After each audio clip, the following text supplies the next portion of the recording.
El ensayo como género literario, una obra de Vicente Cervera, Belén Hernández y María Dolores Atsuar. Universidad de Murcia.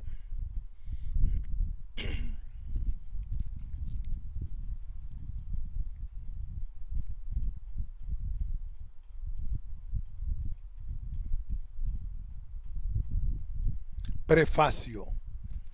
El título de este libro, Ensayo como género literario, podría parecer pretencioso al postular implícitamente que el ensayo es un género y que además tiene un espacio propio dentro de la historia de la literatura. Partir de estas dos certezas parece superar una problemática largamente discutida, pues, sin duda, los debates más intensos acontecidos en el siglo XX sobre el ensayo, desde Vence, Lukács y Adorno hasta las teorías actuales, se han arguido por la necesidad de situar el ensayo dentro de un sistema global de géneros y para intentar establecer características que definan las formas ensayísticas que pertenecen a la filosofía y o a la literatura. No obstante, el texto que presentamos diverge de una postura doctrinal donde las aserciones deban ser consideradas verdades definitivas. No puede haber dogma cuando se reflexiona sobre el ensayo, ese tipo de escrito que no se deja definir y que, por lo inaferrable de sus leyes, está ligado a un saber accidental y provisional. Así, las propuestas recogidas en este libro son más bien un conjunto de perspectivas, fruto de numerosos encuentros y diálogos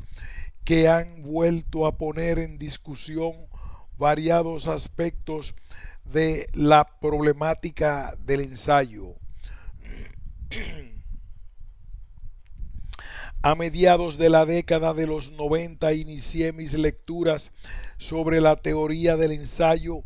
como parte de la investigación para la tesis doctoral. Enseguida advertí en las bibliotecas españolas de filología la escasa dedicación crítica a este tema,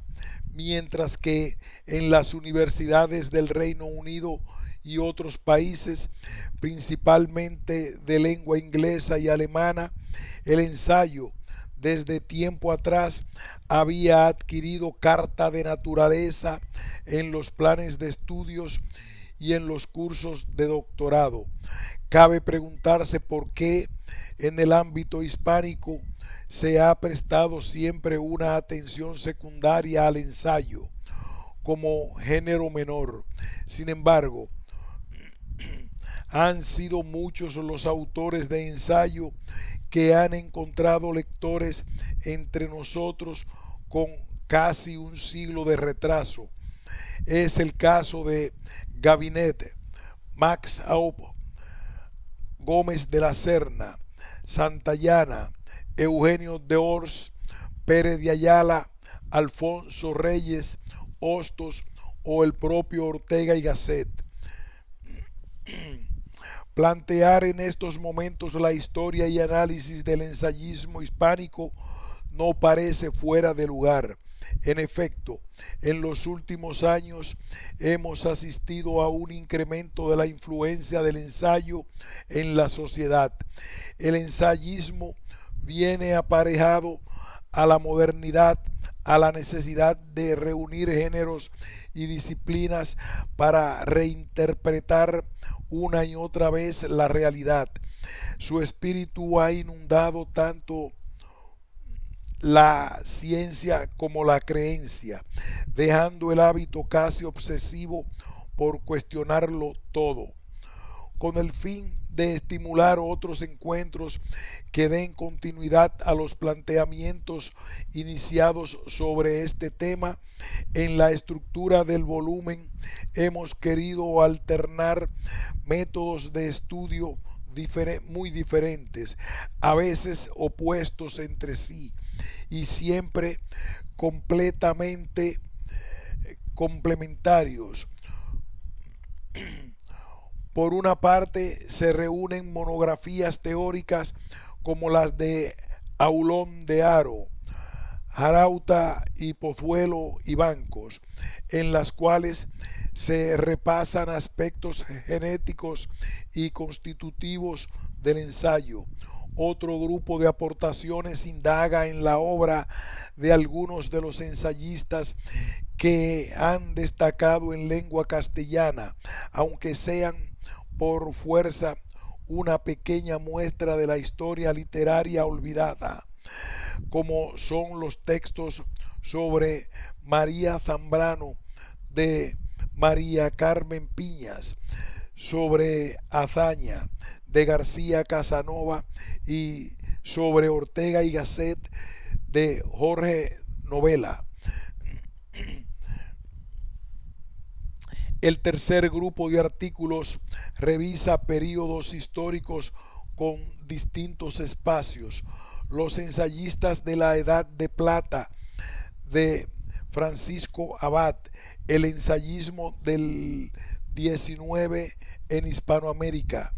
de Vicente Cervera y el discurso político en América de Antonio Lastra.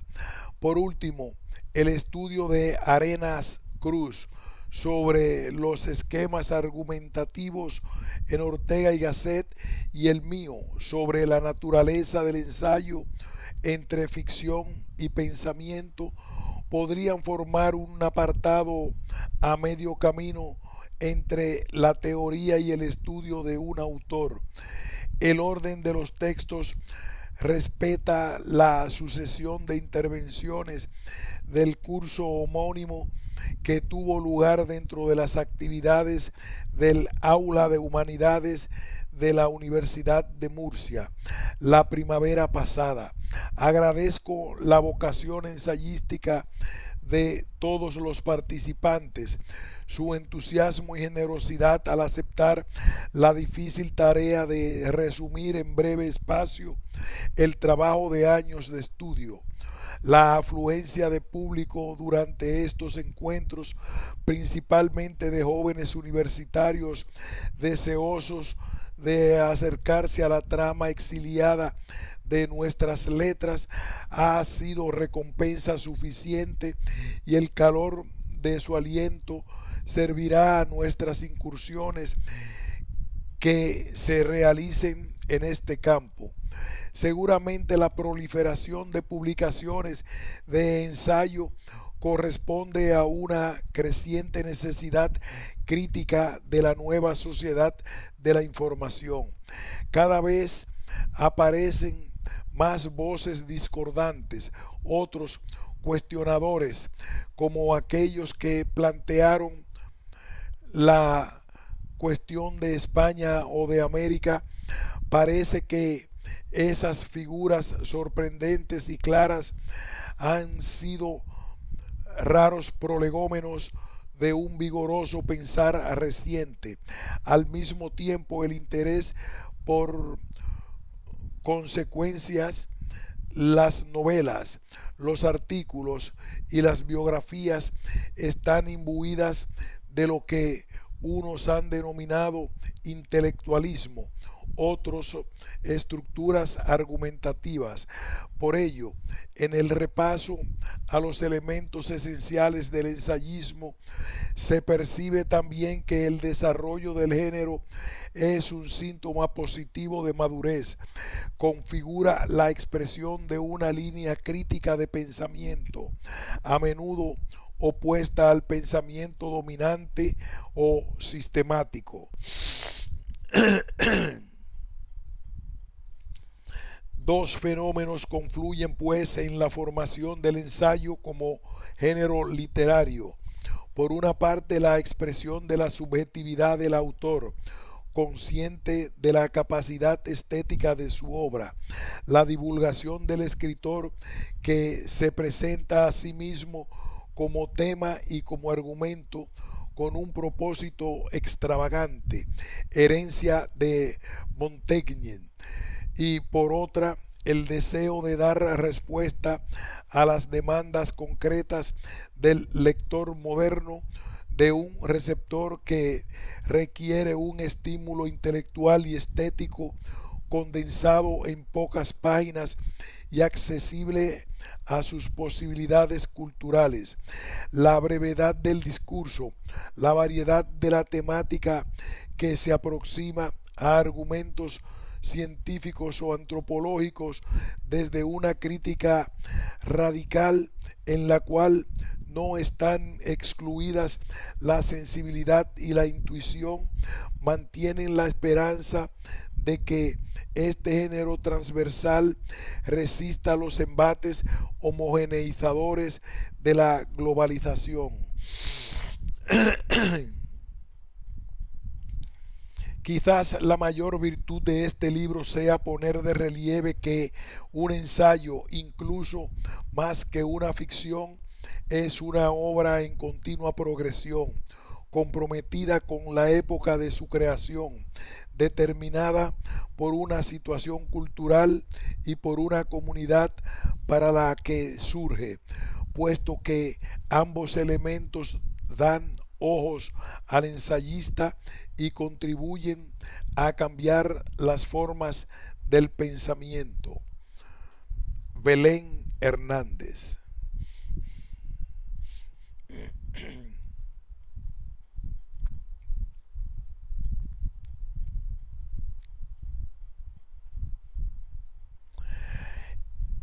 El bosquejo como arte.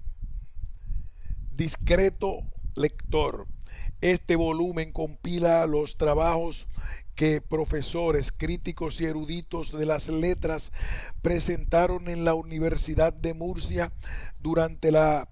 primera mitad del año 2004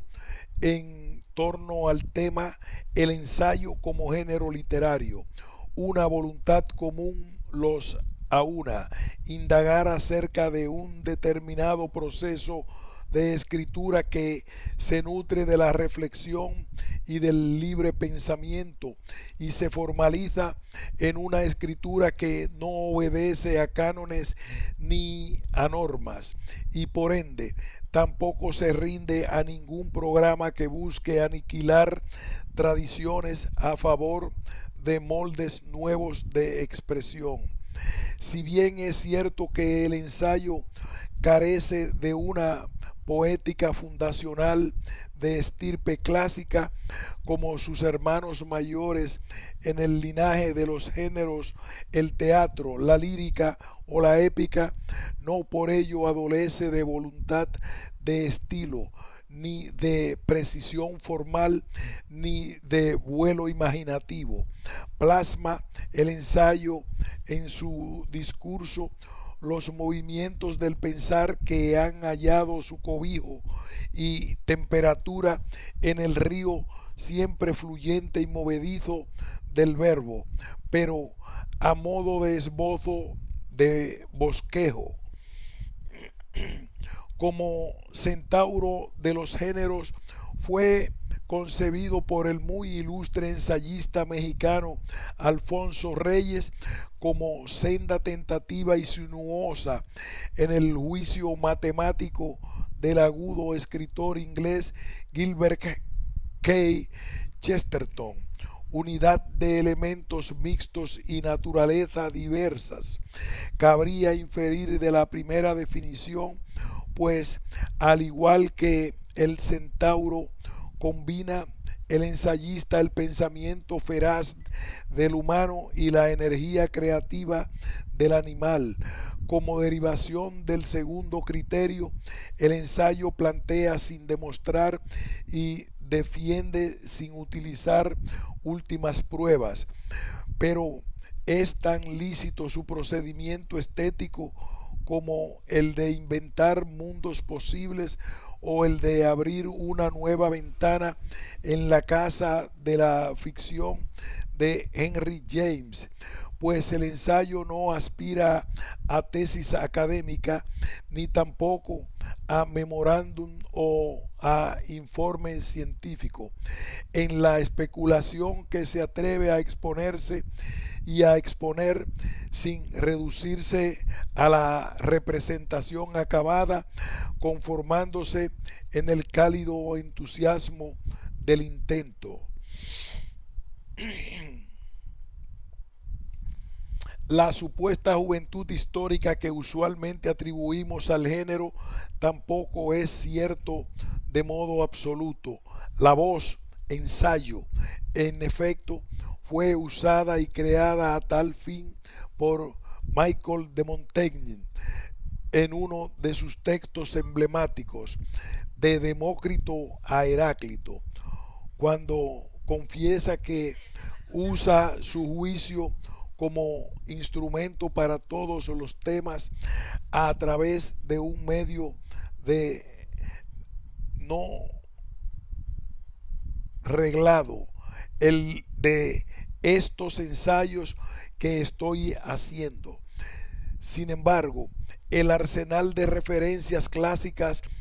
de que se sirve el ilustre humanista nos hace pensar en la progenie grecolatina del método, las citas de los discursos de Cicerón, las epístolas de Horacio, las meditaciones de Marco Aurelio o las confesiones de Agustín de Hipona nos obligan a remitir a dicho ámbito la prehistoria del decir literario como ensayo, pero amigo, como lo es de la libertad y de la curiosidad del intelecto, hermano de la lucubración, primo de la sátira y nieto de la historiografía, que avisa otros modos de concebir la cultura y las costumbres, parece convenir de manera armónica a la época en que renacen las fórmulas y los sueños antropocéntricos. No hay que dudar por ello en que esta modalidad literaria traduzca afanes e inquietudes de escritores que no propenden solo a la fábula, y por ello dará en su devenir el ensayo con los nombres de Stevenson, de Quincy, Santayana, Walter Pater, Carlyle, Emerson o Oden en la literatura anglosajona, o los de Ortega y Gasset, Eugenio Dors, María Zambrano o José Bergamín en la española. Muy nutrida y vasta, la tradición del ensayo hallará cobijo y solar en Hispanoamérica. Allí hará las delicias de los mundos geométricos del ensayo como esfera de Pascal, o buscará sumirse en las eras imaginarias para regocijo de la expresión americana, como compañero de la reflexión sobre la identidad de una cultura, un pueblo o un individuo, espacio laberíntico donde atraer las contraluces de la soledad, ámbito de consideraciones estéticas o espirituales. Los reinos del ensayo abarcan muchos territorios, pero en ellos prevalece el cometido de alumbrar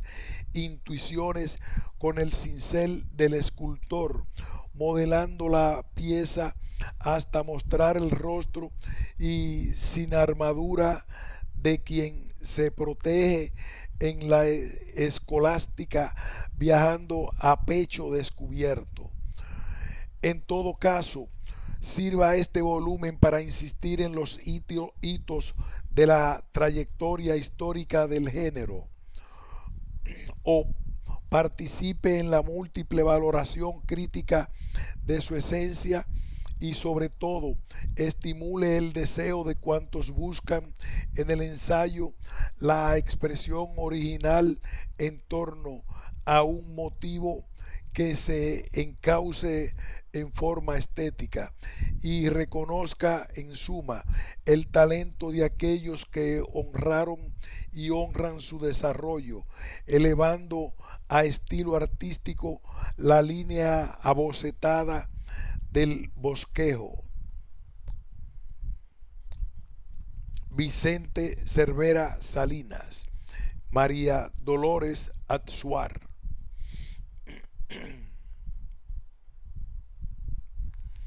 El género ensayo, los géneros ensayísticos y el sistema de géneros. La triple distinción categorial anunciada es concatenadamente imprescindible en la medida en que los dos primeros elementos son condición para la existencia del último, y este es condición al fin, cuando menos metateórica, de los dos anteriores. Esto, que podrá parecer obvio a quien no esté al tanto de la historia del problema que aquí se convoca, entiendo que es el modo en que en un primer momento más directo y efectivo de afrontar el caso. Me propongo en esta disertación dar respuesta precisa de la problemática relativa a los conceptos y en un plano general a la realidad morfológica que estos asumen, de género ensayo, géneros ensayísticos y el necesariamente incluyente de los anteriores, sistema de géneros, subsanando así una carencia a todas luces injustificable sobre paradójicamente estable más allá de ciertas componendas habilitadas.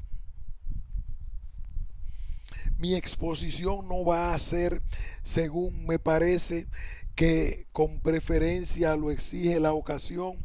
ni dominantemente polémica, ni dominantemente especulativa, sino de constructiva síntesis técnica y, por otra parte, sin excesos de erudición ni metodológicos. Espero que de esta forma sea posible transmitir con eficiencia mi argumento y en un tiempo de debate y diálogo final quepa puntualizar o matizar aquello que los asistentes consideren de mayor pertinencia. Es un hecho que la ciencia literaria no ha sabido o no ha querido afrontar este asunto del ensayo en sus repercusiones, quizás por sobrevenido abrumadoramente en tiempos tanto de desagregación poetológica como de degradación de la historiografía literaria. Si las cuestiones de género habitualmente se han desenvuelto con lentitud y pérfida de la intensa inmediatez teórica, el caso del ensayo en nada desmiente esto. Ello a pesar de que aún tardíamente el siglo XX alcanzó a producir con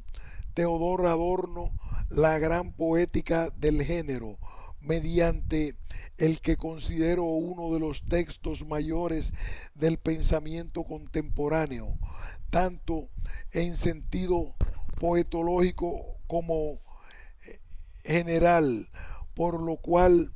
no ha sido reconocido, y por otra parte, pese al antecedente del joven Lukács, pero estos autores no actuaron como críticos o teóricos de la literatura, sino casi restringidamente como filósofos. Intentaré dar solución a ese vacío que permanece en sus escritos. La serie de textos preferentemente y ya en tradición secular desde Michael de Montaigne y Francis Bacon, denominada con cierta aproximación categorial ensayo, al igual que la extensa gama de su entorno genérico que he designado géneros ensayísticos, así como la necesaria relación posible de ambas series con el sistema de géneros, constituye sin duda y por principio una determinación problemática.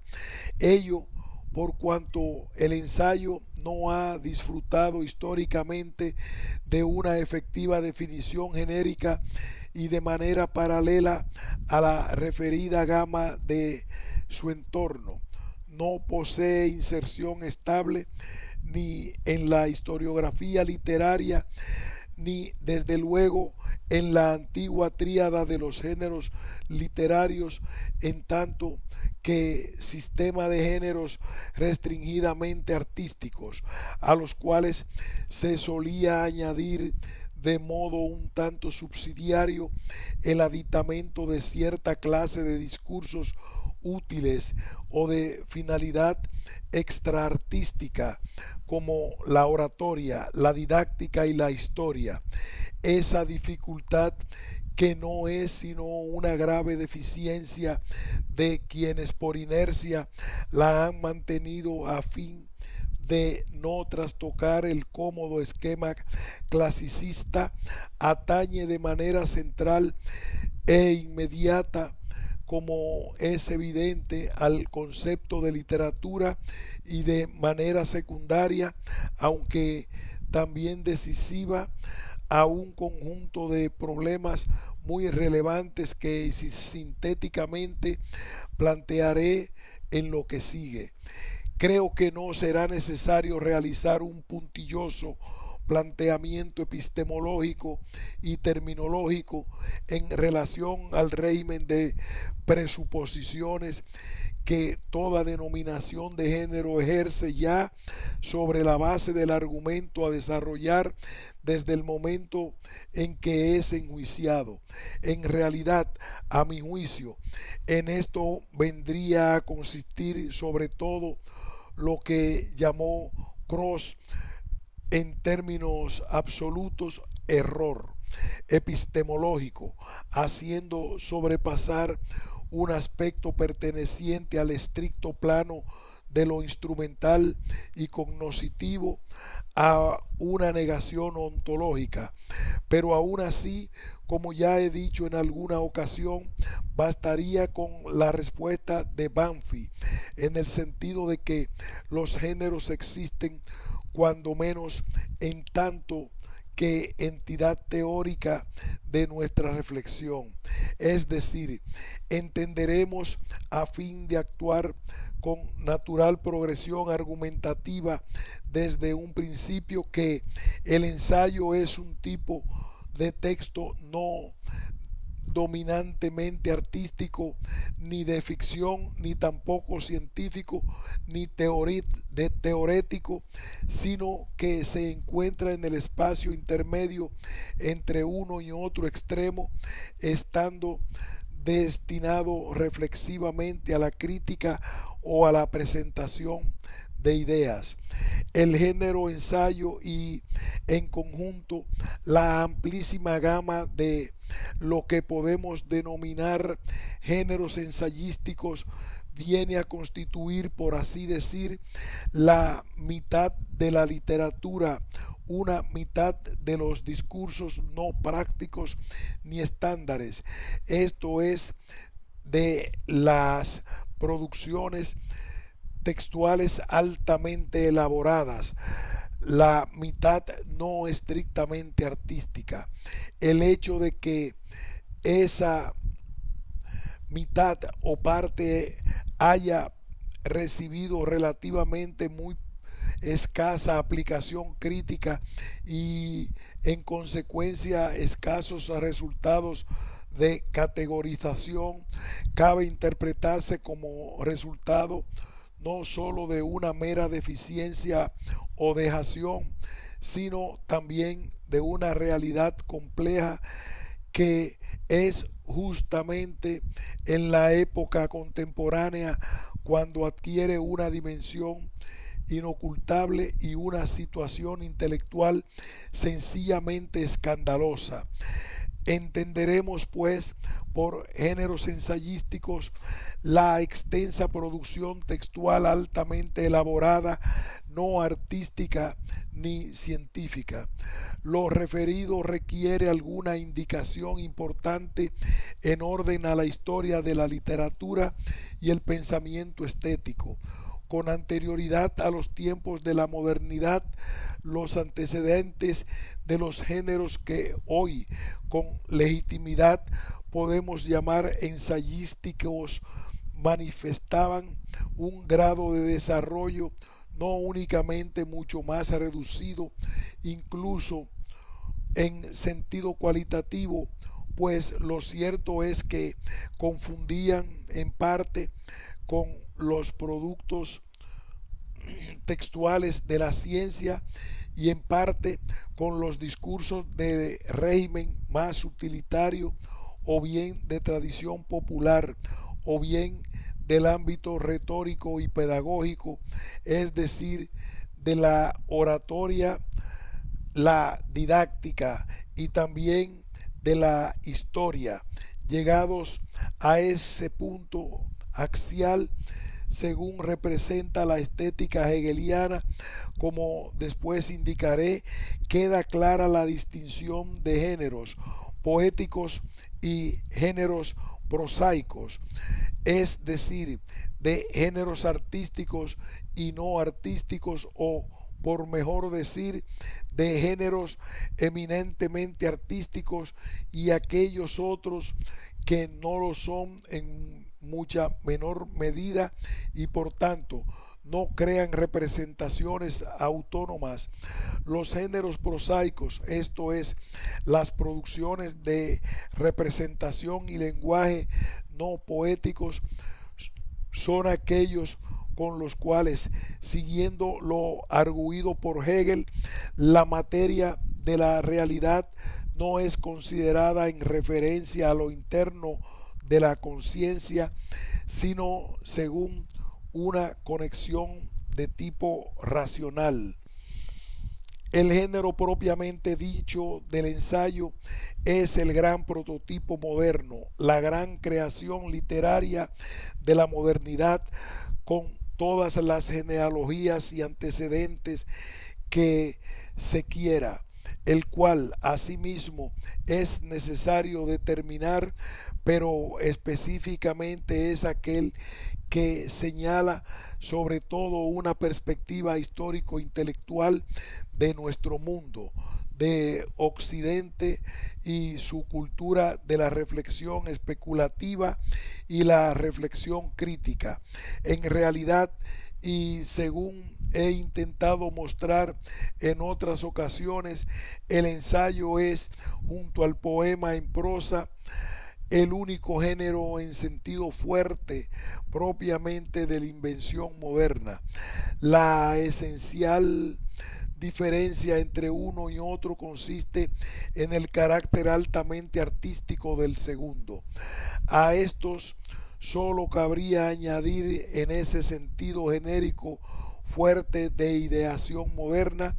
el caso radical y especialísimo del fragmento, el cual, a fin de cuentas, especifica la configuración de un género antigenérico y que, por lo demás, puede ser adscrito tanto a la serie de los artísticos como a la de los no artísticos. Tomado el hecho de la fundamental caracterización moderna del ensayo, lo pertinente es proceder a explicar qué principios conforman su identidad. Estos principios necesariamente habrán de ser modernos, pues no cabe pensar que la tradición clásica haya enunciado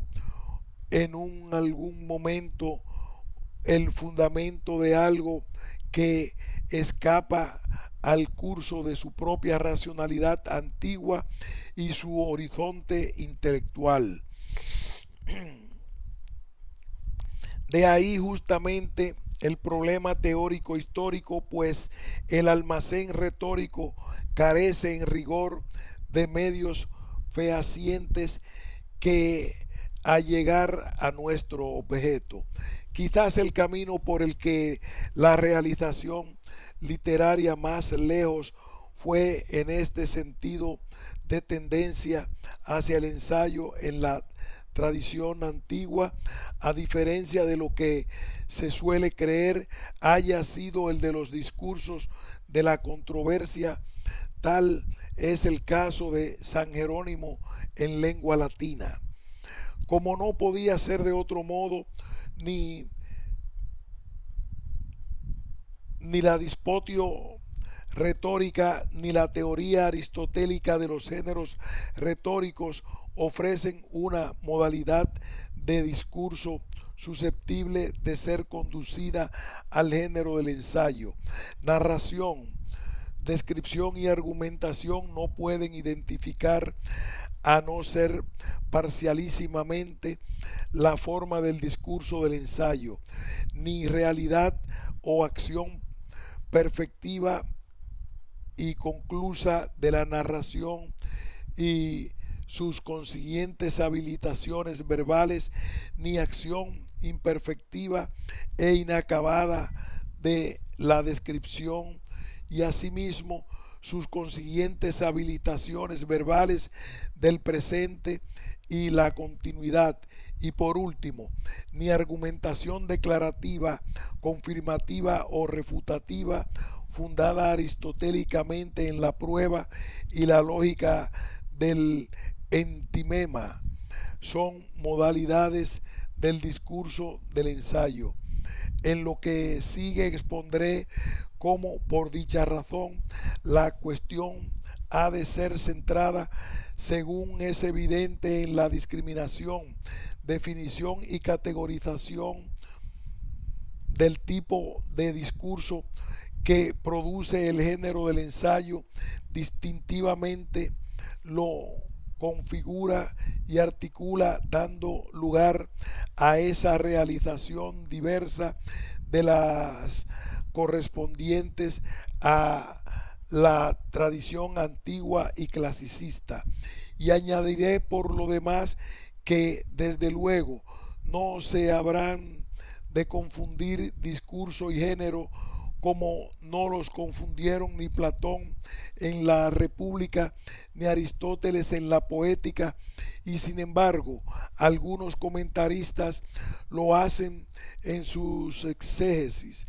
Pero antes, pienso, será preciso intentar determinar por encima de la formalidad del discurso esos principios más generales que en la historia del pensamiento necesariamente han de dar razón del portentoso fenómeno de la creación, o más bien cristalización definitiva del nuevo género, en lo que tiene que ver con el ya referido género del poema en prosa. El fundamento reside, o así yo lo he interpretado de manera histórico literariamente mostrada, en el principio romántico de la intromisión o integración de opuestos o contrarios, principio que por otra parte considero no ajeno a la constitución del ensayo, en tanto que en este ha lugar la convergencia de discurso de ideas y de expresión artística, o de pensamiento teórico o especulativo y arte. Un diferente asunto es que, más allá de la integración de contrarios,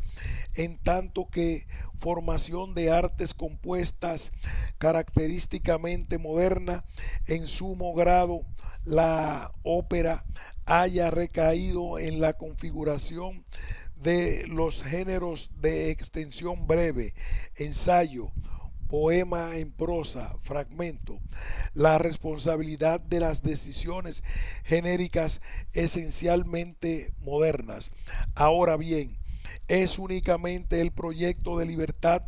que en sentido convencional podemos llamar kantiano, de un lado, y la caída de la poética clasicista, en tanto que, sobre todo, caída de un concepto de finalidad artística y literaria, también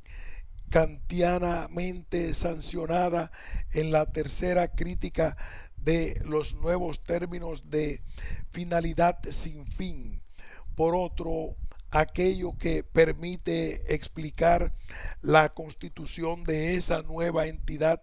establecida mediante el género moderno del ensayo. La finalidad sin fin, reformulada por Hegel como fin en sí mismo, es concepto estético de inserción artística, pero representa no sólo una disolución de finalidad artística en lo que de esto, de artístico, el ensayo tiene, sino una concepción general de abandono del pragmatismo pedagógico, sin cuya desaparición el ensayo no ha lugar, pues habrá de permanecer situado entre las modalidades de finalidad retórica o de tal investidura didáctica o divulgadora. Aquí el sentido de libertad que abraza, como no podía ser de otra manera, tanto el propósito finalista como la actividad productora, estatuye, aún en sus diversos sentidos, la idea moderna de crítica. El ensayo representa, pues, el modo más característico de la reflexión moderna. Concebido como libre discurso reflexivo, se diría que el ensayo establece el instrumento de la convergencia del saber y el idear con multiplicidad genérica mediante hibridación fluctuante y permanente, naturalizado y privilegiado por la cultura de la modernidad. El ensayo es centro de un espacio que abarca el conjunto de la gama de textos prosísticos destinados a resolver las necesidades de expresión y comunicación del pensamiento en términos no exclusiva o eminentemente artísticos ni científicos. En lo que sigue procederé a definir el discurso del ensayo, situarlo históricamente y ofrecer algunos elementos relevantes e indispensables para su categorización moderna, trazar las líneas de relación entre el mismo y los géneros ensayísticos dentro de un sistema de géneros que necesariamente los ha de integrar, reconsiderar las principales teorías del ensayo y trazar finalmente un esbozo tipológico de los géneros ensayísticos. El discurso del ensayo y subsiguientemente la entidad constitutiva del género mismo solo es definible mediante la habilitación de una nueva categoría, la de libre discurso reflexivo. La condición del discurso reflexivo del ensayo habrá de consistir en la libre operación reflexiva, esto es, la operación articulada libremente por el juicio. En todo ello se produce la indeterminación filosófica del tipo de juicio y la contemplación de un horizonte que oscila desde la sensación y la impresión hasta la opinión y el juicio lógico. Por tanto, el libre discurso reflexivo del ensayo es fundamentalmente el discurso sintético de la pluralidad discursiva unificada por la consideración crítica de la libre singularidad del sujeto. Por otra parte, el ensayo posee como género la muy libre posibilidad de tratar acerca de todo aquello susceptible de ser tomado por objeto conveniente o interesante de la reflexión, incluyendo privilegiadamente ahí toda la literatura misma, el arte y los productos culturales. La libertad del ensayo es atinente, pues, tanto a su organización discursiva y textual como al horizonte de la elección temática. Es de advertir que el ensayo no niega el arte ni la ciencia, es ambas cosas que conviven en él con especial propensión integradora, al tiempo que necesariamente imperfectas e inacabadas o en mero grado de tendencia. Por ello, el género del ensayo se muestra como forma poliédrica, síntesis cambiante, diríamos, para un libre intento utópico del conocimiento originalmente perfecto por medio de la imperfección de lo indeterminado. Si retomásemos la distinción de Schiller de los géneros poéticos como modos del sentimiento y añadiésemos la de los géneros científicos como modos de la razón, cabría considerar el género del ensayo en tanto que realización de un proyecto de síntesis superador de la escisión histórica del espíritu reflejada en la poesía como discurso reflexivo en cuanto modo sintético del sentimiento y la razón. El ensayo entonces accedería a ser interpretado como el modo de la simultaneidad,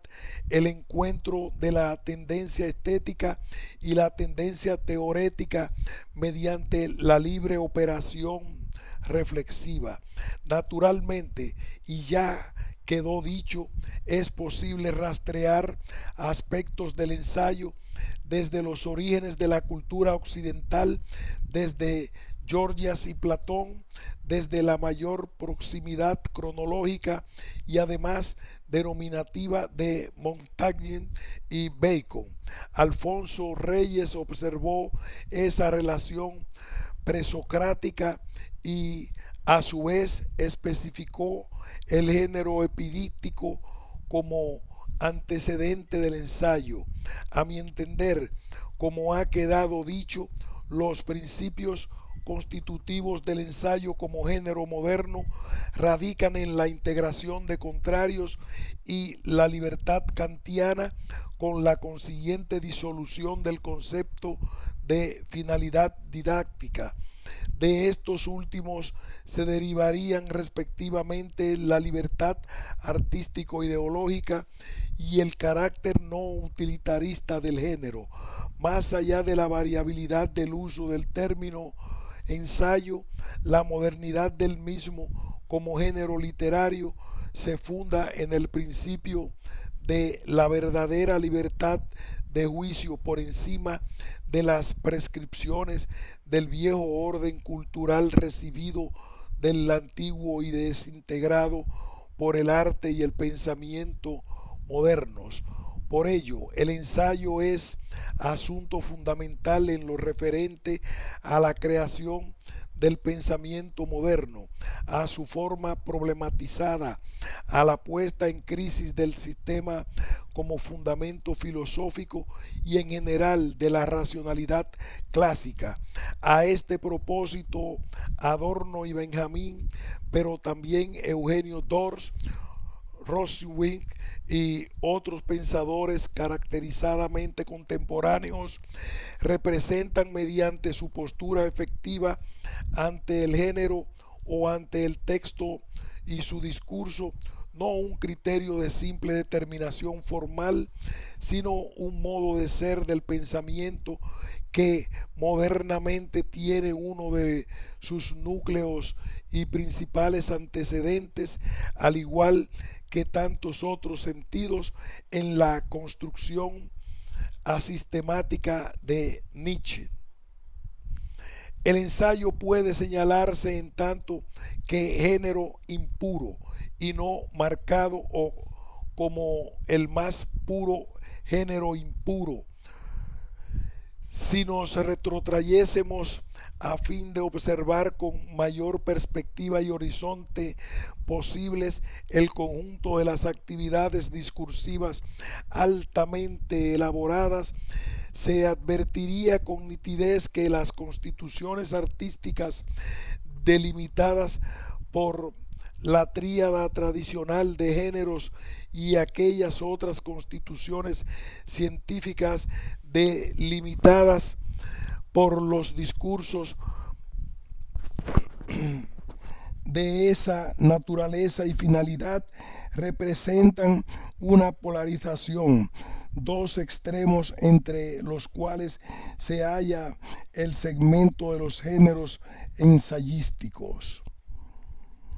Los géneros ensayísticos concebidos como géneros ideológicos literarios se diferencian de todo punto tanto de los géneros poéticos o artísticos literarios como de las realizaciones de tipo científico. En general,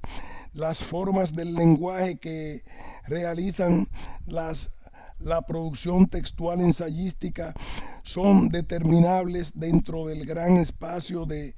posibilidades intermediarias entre los géneros científicos y los géneros artísticos, entre la tensión antiestándar del lenguaje artístico y la univocidad denotativa promovida por el lenguaje científico, entre la fenomenología y los hallazgos de la poeticidad de un lado y de la cientificidad del otro. En este sentido, lo que denomino sistema global o total de géneros parte de un sistema tripartito que puede ser representado como una pirámide compuesta de tres vértices: géneros ensayísticos y géneros científicos y géneros artísticos literarios o poéticos. De esa manera es posible recomponer el concepto dieciochesco de literatura en cuanto producción integradora de ciencia, pensamiento y arte como expresión del todo. Ahora bien, es imprescindible la redelimitación de las producciones del discurso científico técnico moderno, producciones que en tanto integradoras de código del lenguaje no natural y estratificaciones intensamente terminológicas abandonan la entidad de los discursos literarios. Por ello, estará constituida la literatura mediante el conjunto de géneros poéticos y géneros ensayísticos. Si atendiésemos dar orden a los géneros ensayísticos, se observaría que, en consecuencia de lo anterior, la determinación de una doble tendencia, bien aproximación o alejamiento respecto de uno u otro de esos dos extremos dialécticos y alternativos, el artístico y el científico, es el horizonte que necesariamente rige la elaboración de la serie ensayística. Más adelante volveremos sobre ello, pero además es de advertir que el ensayo se encuentra a tal propósito justo en el centro del conjunto del segmento ensayístico y asimismo en el centro del todo. Aquí hacemos una pausa y continuaremos con el subtítulo: no en el centro de la literatura, pues si excluimos por razones evidentes del lenguaje, punto suspensivo.